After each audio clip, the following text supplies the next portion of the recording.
Okay. All right. Listen up. If you're inside, cool. If you're outside, either come in or stay out. Ladies and gentlemen, welcome to track one, and be happy because, by the way, track two, the speaker canceled on us. But you have Boris taking over. Oh, yeah, Boris in track. Yeah, it's cool. So it's cool. So we're happy. It's Yeah. just it's the snub of a speaker canceling. That's correct. Yeah. There you go. Okay, if I hear a single in the house joke, you go. Anyway. Yeah, we know it's canceled. Ladies and gentlemen, Rick and Kurt Rangarajan. That's my code name. Hey, welcome. So today we're going to talk about osint, but we're going to talk about trying to go beyond what we feel is kind of the way that most people take an approach to when they're dealing with osint. As he said, my name is Rick Hayes. I am the founder and host of ISD Podcast. I'm a senior principal security consultant, and I don't know shit, which this talk is actually going to prove. So if I ever say I do, please humble me and remind me. I'm Karthik and Rangarajan. I'm the co-host of InfoSecurity Podcast for the last more than 1 year. I'm a principal security consultant. I thought I knew everything, and then I started working with Rick. And he proved to me that I don't know shit, so I don't know shit. So. By the way, this is the same guy that also created the, what did you call those? The fire talk? Oh, the quick fire talk. Okay, right, so the he did a talk at a previous conference, and it was supposed to be, what, an hour or something like that? It wound up being... No, it was supposed to be 30 minutes. It Okay. wound up being 10 minutes or so. So we had a joke that he was basically going to walk up the aisle, introduce himself, and then walk off the stage, and that was going to be the entire presentation for him. But we decided that since he can do some wicked-ass coding, we would let him do that. So. Yeah, that's why I'm on this. Anyway, shameless plug, ISD Podcast. Monday through Friday, we record every night, stream live. We have folks like Dave Kennedy, Adrian Crenshaw, Boris, Karthik, myself, and so Bo Woods, a lot of other people that are joining us, and so listen in. Yeah. It's not necessarily intelligent, but listen. Well, yeah, I mean, it's a podcast, right? So, quick disclaimer, we're not lawyers. We didn't stay at a Holiday Inn. What we're talking about could be illegal depending on where you live, and quite frankly, it could be creepy. So, biggest thing, know your boundaries. By the way, respect to that old man for doing that, because you got to know he's like Varun with a chick, like, you know, so. Because you're sitting there. So, yeah, so anyways, make sure you know your boundaries, but the biggest thing we want to do is encourage you to try stuff, so. If you haven't seen this movie, you gotta see it. I'm telling you. And we don't judge, so let's just go with that. So, osint, we talk about osint, but a lot of people know it. They say, well, what is it? And if you're trying to explain it to a C-level, you're saying, I want to do osint. They're like, you want to do what? To whom? So osint is open source intelligence, and when we think of open source, or you're talking to someone else, they're going to think open source, oh, that's this, or this, or all of these. And when they think of intelligence, they may in fact think of this guy, maybe not, but they may. They may think of something like this because they've seen a movie and they know, oh, you want to be Brad Pitt. I got that. You're going to go and be tortured by the North Koreans. And no, you may even think of this. And so it's Mossad is wicked badass when it comes to that, or this, and most people may not associate this with intelligence, so if you do or don't, that's up to you. But it's got intelligence in its name, though. Just saying. Yeah, that makes it intelligent, so. osint, so if anyone's from the CIA, my name is Kurt, K-U-R-T. He doesn't have a last name. Yeah, no last name.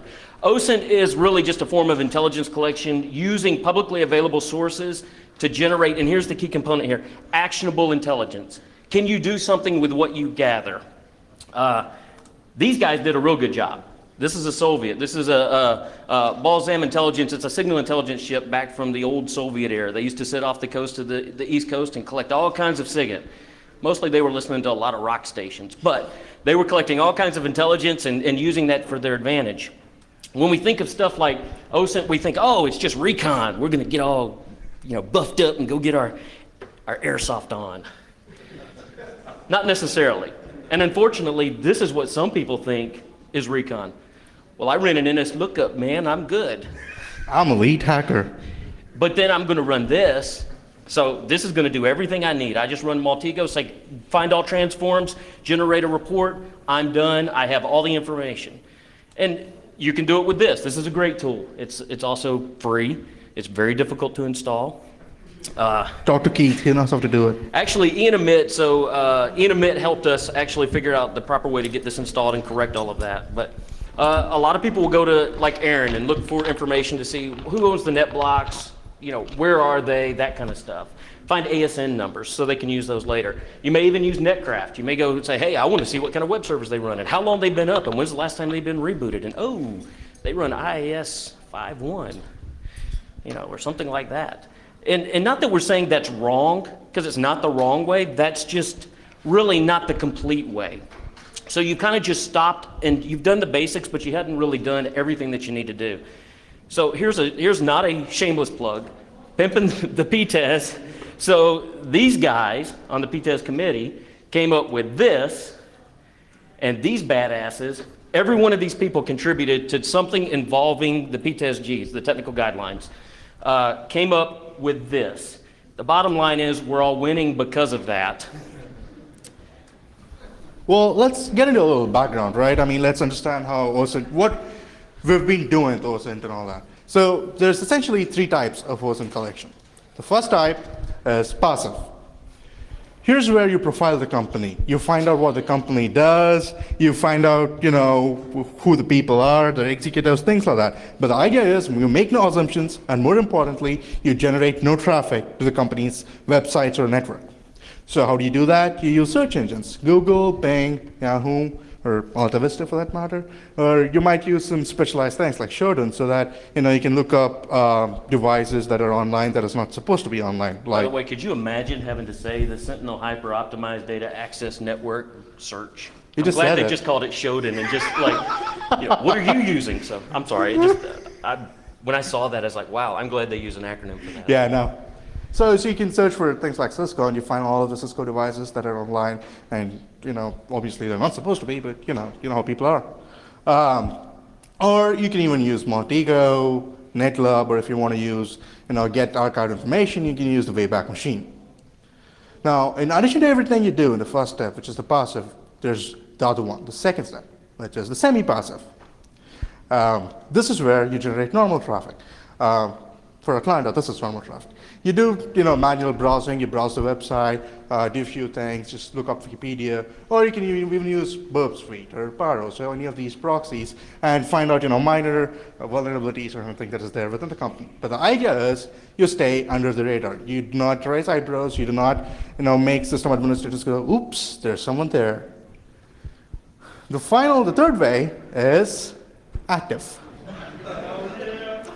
This is where the dog gets the bone. You were so happy you could say that. I was like, dude, I know. I was waiting to say that. Because I'm going to say when the dog gets the bone. Yeah. I'm like, but that's 2 dude dogs. And he starts looking at it and goes, no, I think it's a female. So. Well, I don't know. I mean, anyways. I don't judge.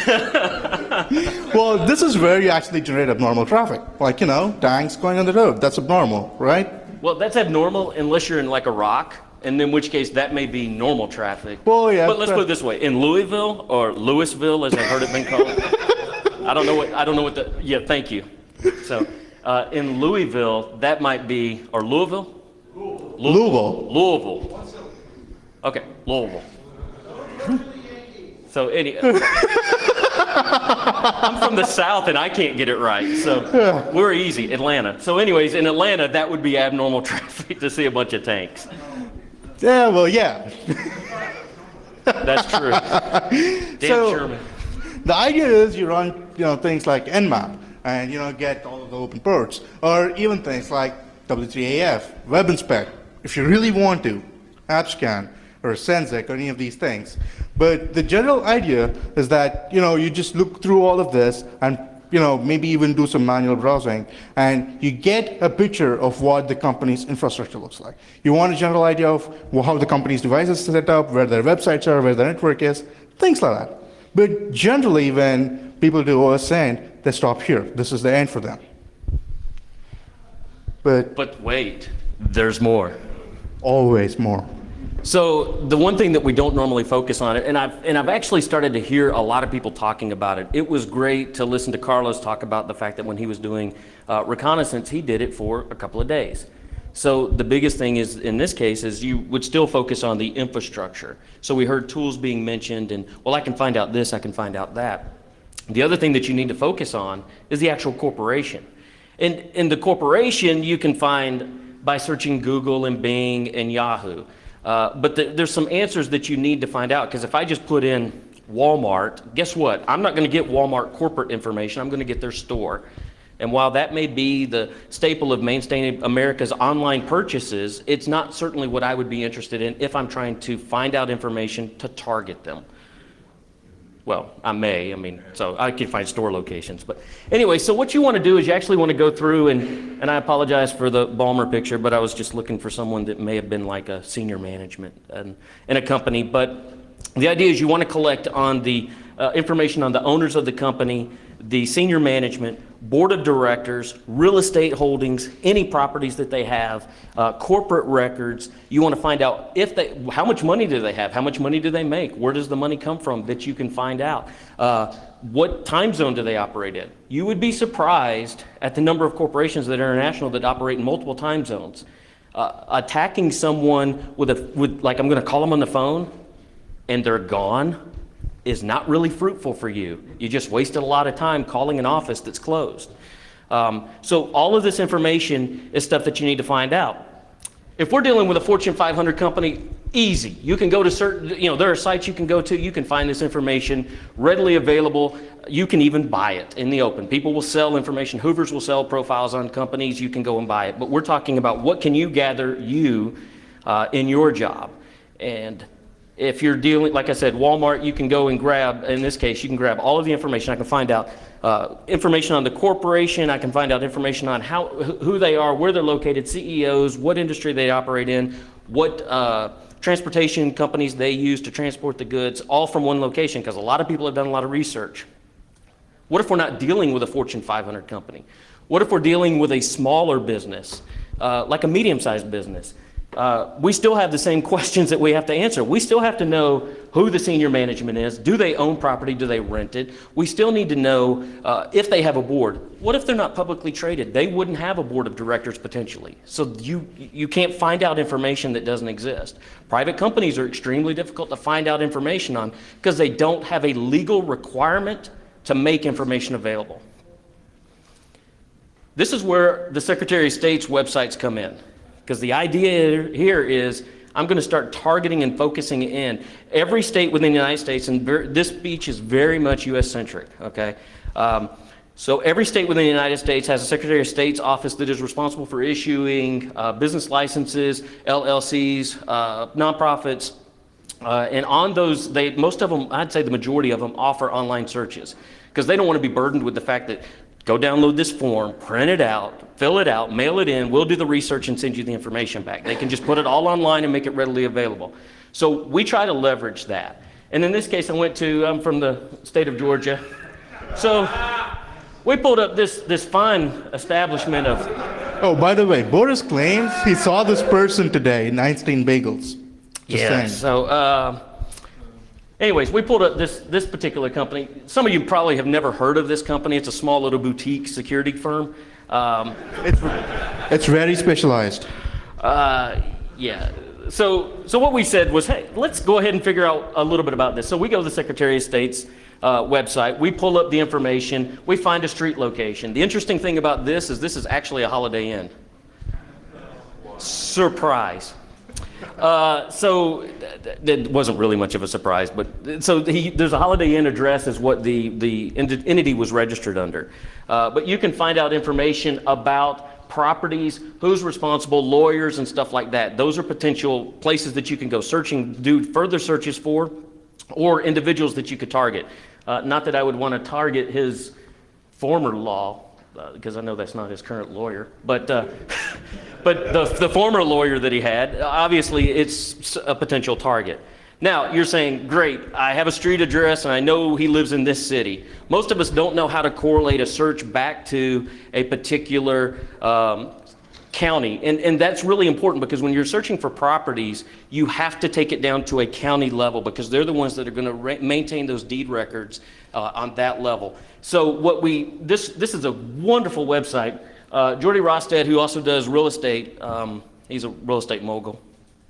That's a joke. A big one. Yeah, so anyways, National Association of Counties. Jordy offered this up and said, listen, if you want to find properties, this is a great thing because all you have to do is go enter in a city or a zip code and you can find out the county that's associated with that. Now, I happen to know that Gwinnett County is where Norcross, Georgia is, but I didn't realize there's a Norcross, Minnesota.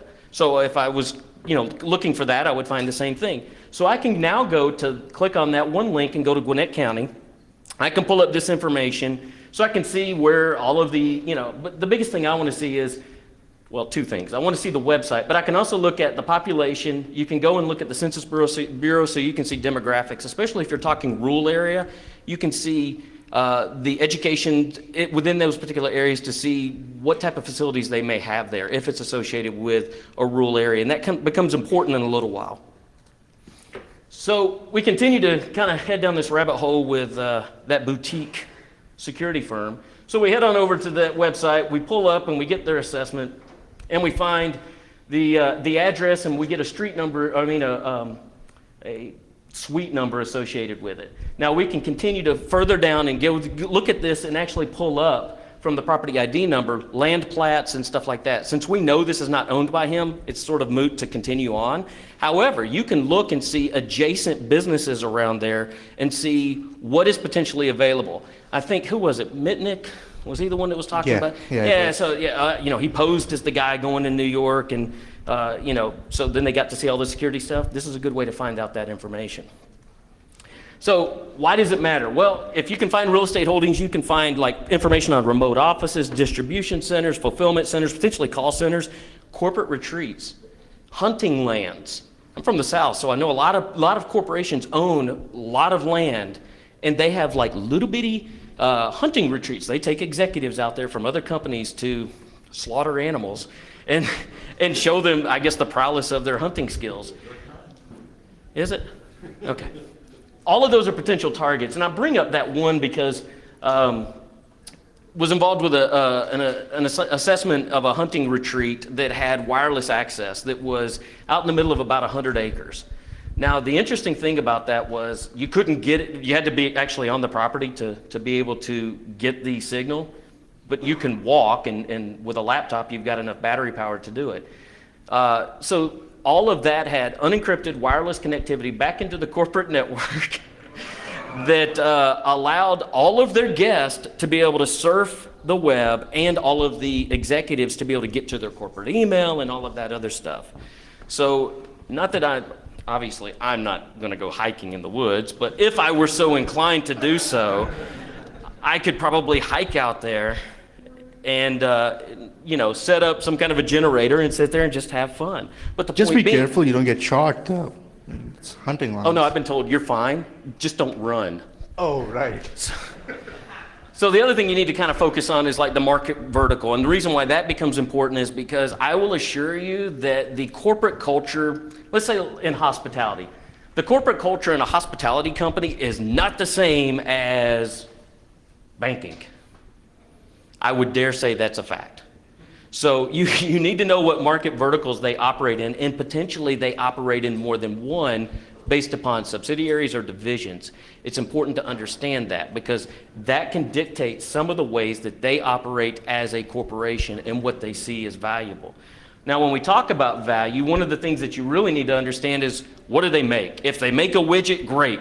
Where do they make it? How do they make it? Finding out this information, because really this is probably what they're most proud of, or in the case of some software, the most ashamed of. But you could also find out what competitors would be interested in obtaining potential source code or stuff like that. So you need to know a product that they make or sell.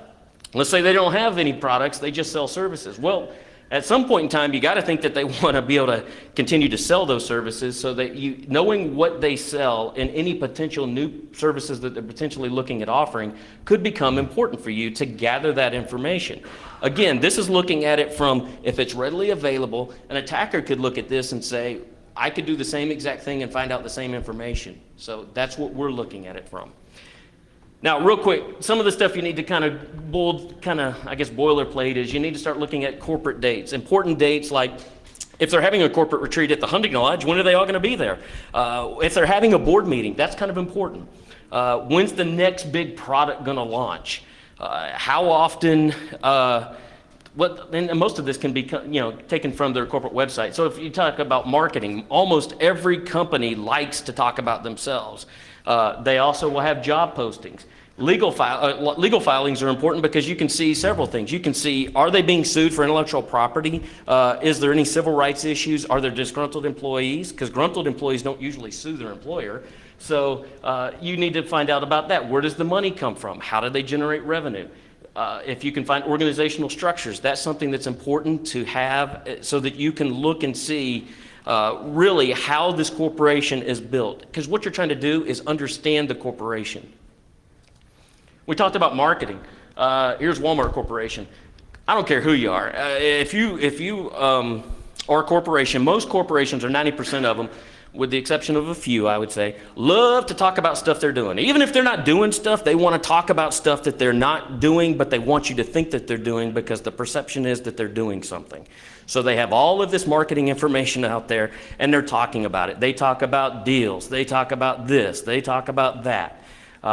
This actually talks about hiring new people, opening up a new facility and hiring new individuals. Kind of leads us down to this, job openings.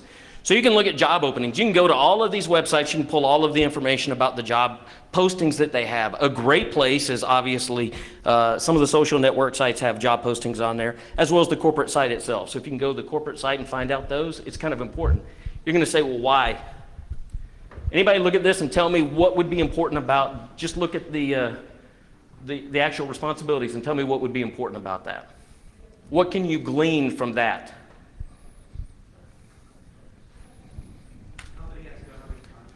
How about the fact that they have some regulatory requirements that they have to adhere to?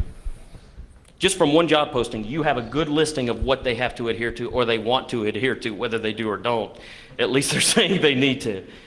How about here? And this one's fairly obvious. Yeah. So I can see on this slide, they've clearly posted 2 versions of software that they're running and where they want to go to. They're running a particular version of version 9. They want to go to 10 and Oracle 10G to 11G. So now I know what I'm looking for. So I can go through that and I can gather all of these technologies that they are using and I could potentially start using that to build a target list. Adam Compton, the guy He's sitting in the back there. Where's Adam? Stand up, dude.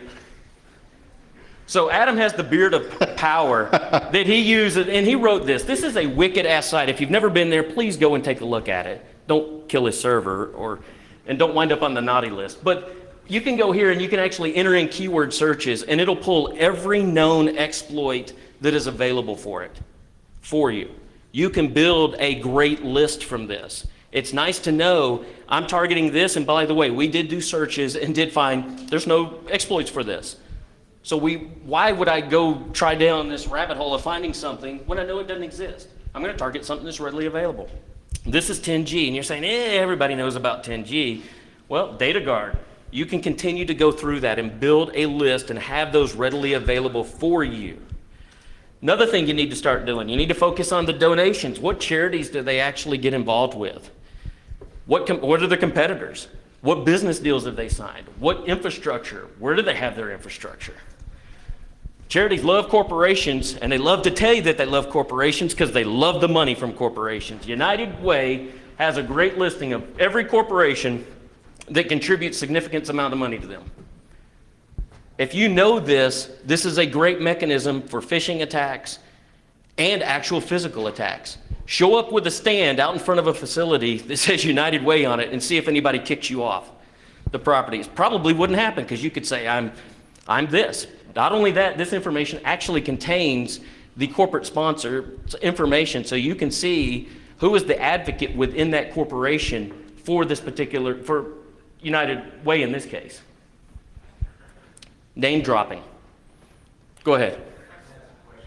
How much trouble can you get in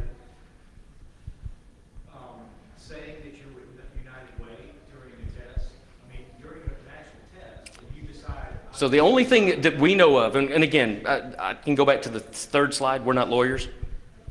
So the only thing that I can tell you is impersonating a governmental agency or officer of the government is illegal. But if you showed up, played that scenario, Mm-hmm. and United Way called, I mean, you have a contract with United Way, rules of engagement. Yeah.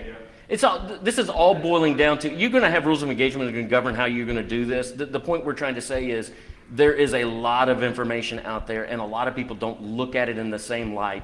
They would look at this and say, oh, great, I think 3M is the first corporation on there, or Abbott. Great, they donate to this. Well, why not use that? And if you had it in your rules of engagement that says, listen, we know you have a charity affiliation. How do you know that? Well, we've done our research. We're going to use that as part of our phishing attack.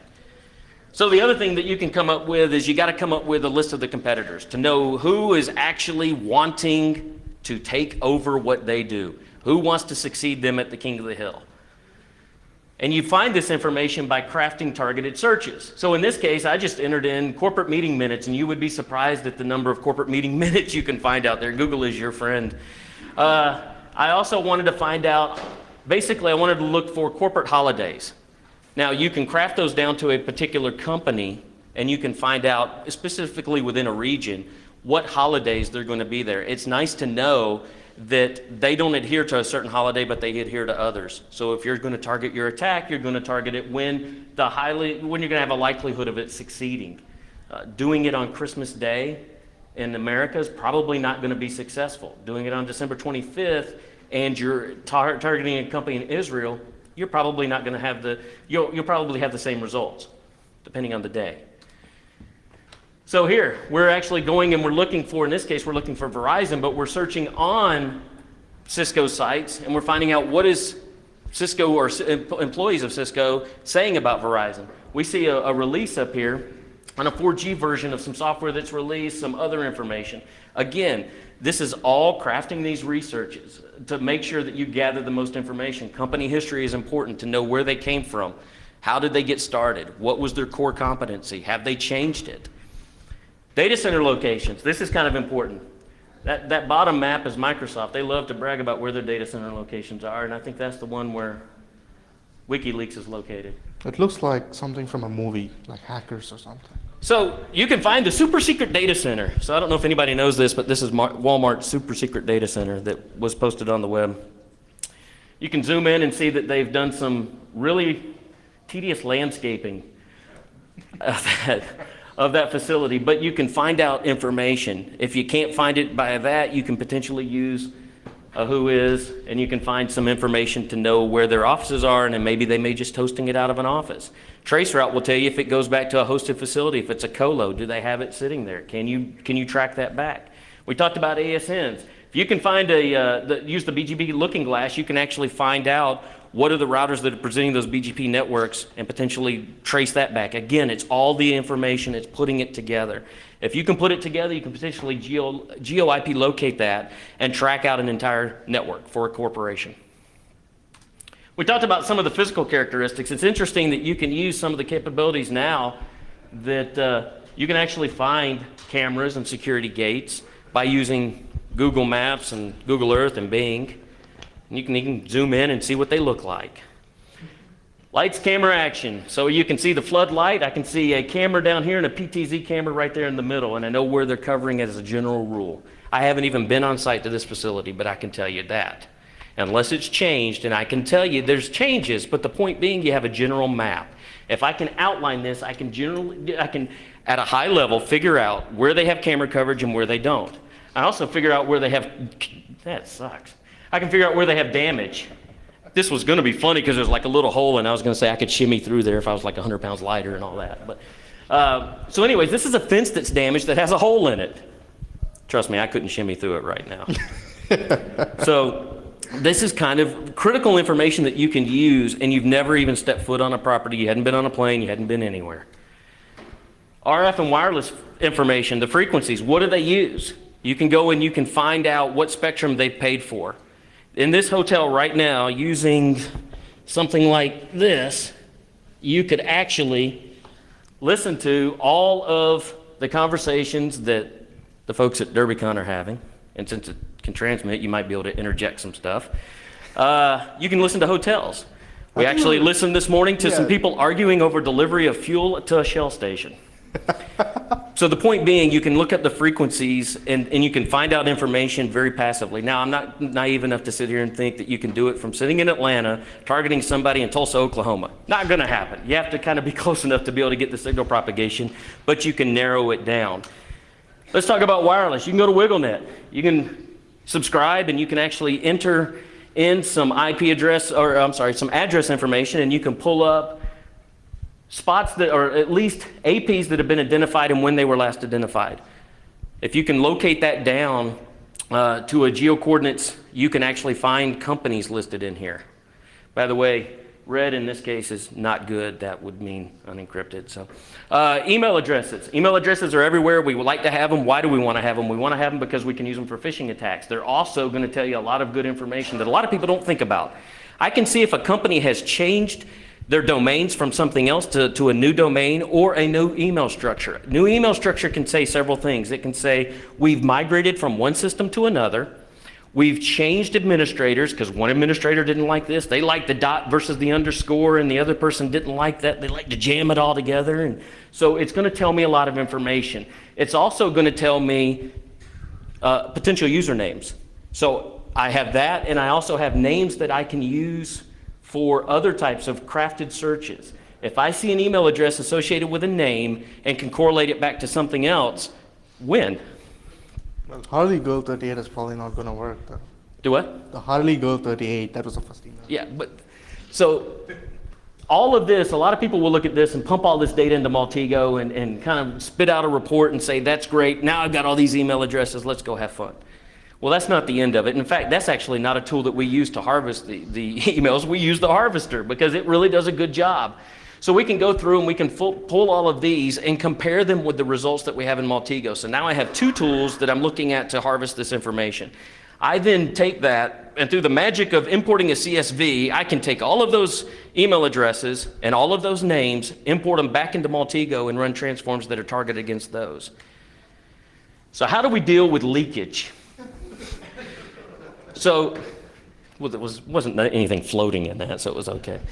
So, FOCA. FOCA, you hear it talked about. FOCA Pro is our favorite. The idea is it takes metadata, or it basically does searches for documents, finding metadata that are found within those documents. You download them, you extract the metadata, and then you can generate a report.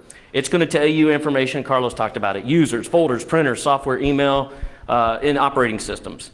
It's somewhat accurate. Okay, but it's good to get a start. This shouldn't be the end of your OSINT, though.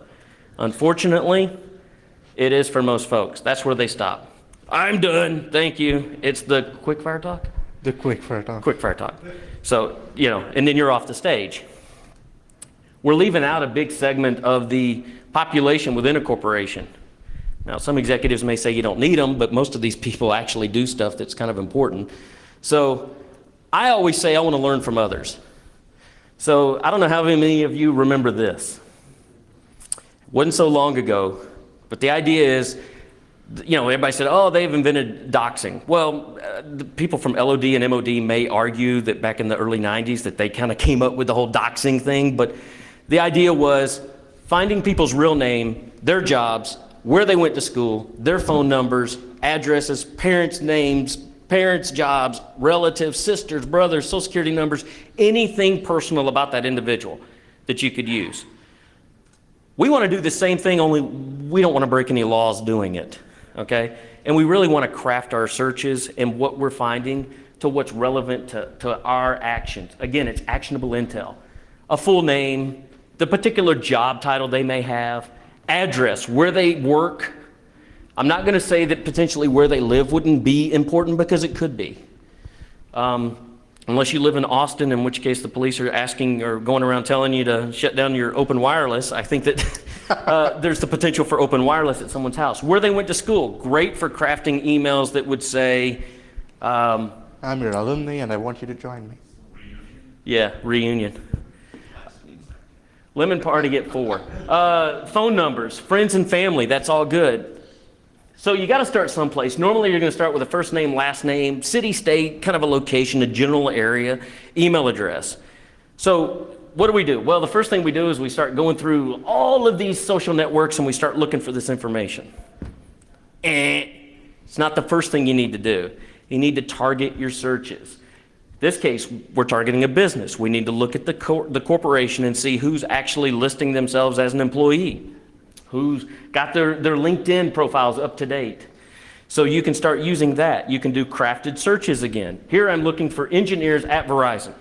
So I want to find somebody, because I want to find out more about their infrastructure. I want to see who's got an interest in Cisco. What groups do they belong to? Because those groups that they list in LinkedIn are very important. You can join them. Hey dude, I work at Verizon too. I'm a CISP too. No, CISP. I hate to say it, but Facebook, and I'm going to pick on one person on this slide only because it was the last person on the slide. Also, she was cute and Rick liked her. I didn't say I liked her. She was cute? Yeah, she looked cute. So Facebook, you can go do searches for who has or currently works at a corporation.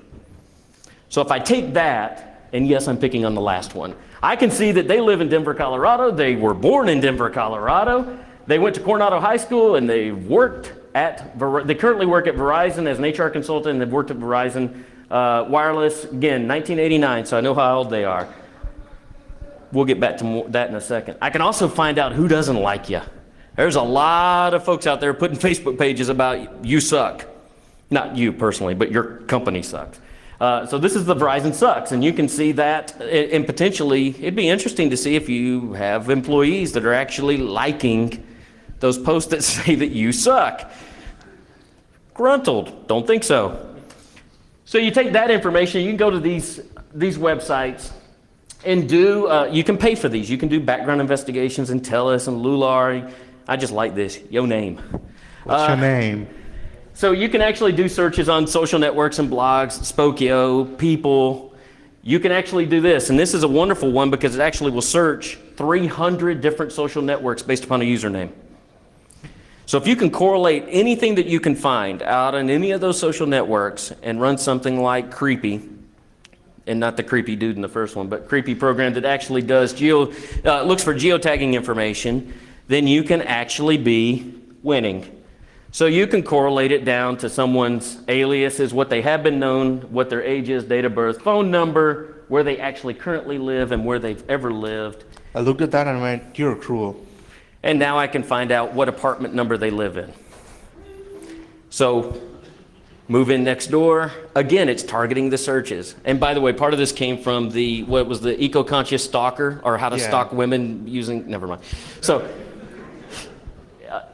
I don't know how many of you remember this. I still use Usenet, but you can do searches out there and find all kinds of information. Not only porn, but you can find other interesting things too, like people posting stuff, asking questions. There's still a use for that. Now it's kind of more transitioned over to this with the asking of questions. You can go out to the groups, mailing list, all sorts of archived information out there. Chat rooms, you can search IRCs, not efficiently, but you supposedly can. Forum searches, again, does a pretty good job of searching those. You can look and see if they've got some desire to be a rapper. We do a podcast, and coming through the airport, I always get asked if I'm a DJ. After I'm being probed like 5 or 6 times, and the guy asked me, I said, yes, I'm a DJ. He let me go. So you can go out here and find out all kinds of information about people, if they've got podcasts, if they've got a desire that they've done their own music. This is actually really large. You'd be surprised at the number of people that are out there, not myself, but obviously, example given, that post videos of themselves, look at me lose weight. Well, or look at me do karate. Yeah. So some people actually film themselves in a garage doing karate moves. And then Rick mixes that with porn? Yeah, well, porn music. Oh, right. It's a mashup. The idea is to take all of this information and really start making these connections. Because individually, it's nothing. It doesn't really mean anything. And Nmap alone just tells you a part of the story. When you're doing a penetration test, it doesn't really give you the whole picture. So the idea is to make the connections, right? But before that, let's look at where we are now. Mostly lost, but let's look anyway. All of us who do this have our own numerous Google or Bing docs. In my case, I steal from Rick, but we essentially have a whole bunch of them. How many? 5,000, something like that? 5,000 dorks that we would use. 5,000. 5,000. Which means multiple windows and tabs, say 500 tabs. How many of you here have said, oh my God, Firefox crashed, 100 tabs gone? Or, multiple searches, you start all over again. The point is that it's inconsistent. More importantly, it's a pain in the ass. So how do you take this, or even, this and put that into a single thing? So me and Rick, Rick and I, were working on this engagement, which took us around 18 hours, which was very intensive, and we were like, what do we need is an OSint browser? And that's how this came up. So what we wanted to do was take all of the information, all of our search strings, all of the Google Docs we had, and put them together in a single interface, or make a fake browser, like a browser within a browser or something like that. So the idea is that you have this, right? You enter the domain, the stock symbol, the company name, all of that, and you have a bunch of things on your left, which is, all of the searches. Now, I want to point out something. This was before lunch. This was before lunch. Implementation pending. This was before lunch. Just remember that. It's important. Okay. Post Panera, that works. So once you have that, you have you can. So we have, like, as you see there, you have two things: radio reference, company executives. But you pull down all the radio reference. Now here's the thing. Here's what is important. This is 58 different searches, each of them with 10 different links you need to click on. Essentially 199 different clicks in one click, which gives you all of this. That's what this is. Understand that. To go to radio reference and search per state, per entity, named entity, 59 individual searches you have to conduct to get that. And here's the thing, 30% of them are not going to give you anything. So you've wasted 30% of your energy for, well, nothing, right? So this is what we came up with. You can see on the left that we have a bunch of things, and we're going to demo. We have a demo soon where hopefully it'll work. But the requirements to run this are fairly simple. You need to have Apache or a similar web browser that can render HTML for you, or that can serve HTML for you. Python. I say 2.7 because I've had encoding issues with earlier ones. I use CherryPy. It's a very fast, small web server that serves up content for you. Aricon, thanks for pointing that out to me. I use Mechanize, HTML to text, Simple JSON, and Beautiful Soup for parsing stuff, pulling down things, serving up JSON, things like that. And also, you can't use links. You need Firefox or Chrome or one of these things. So that's how this works, right? All right, it's a demo. So pray the demo gods are kind. All right, so forgive my not thinking of the 1024 and 768 browsers. I'm not good at UI. This is probably the best UI I come up with. Think about that. So here we've, it's already, yeah. I'm going to try something because I didn't tell you I was going to mess with this. Yeah, so I told him, don't mess with it once it's loaded. So I'm going to go ahead and, we'll leave it. So the idea is in this first part, you actually have to set 3 variables. You have to, and this is important, and when you understand what we're using those for, you saw from the previous search strings that we were saying, I need to know the corporate entity or the domain. So I need to know the corporate name or the domain. And the reason why that becomes important is because, don't set up. That's fine. That's fine. Yeah, cool. Okay. So the idea is that becomes important because we're going to be looking for stuff related to that domain, related to that stock symbol, or related to that company name. Okay? So the idea would be to go and pull up, in this case, there was Verizon. Was the search. So what we did was we actually said, Wikipedia is a great source of information for this. So I can find out information here, like they're publicly traded. I can see their stock. We already knew that, but I can find out what they're traded as and where they're traded. I can also find out where their headquarters, who some key people are, service lines, revenue, and that type of stuff. So number of employees, website. Now, obviously, I'm hoping I know all of this, but it also does, in most of these, provide a corporate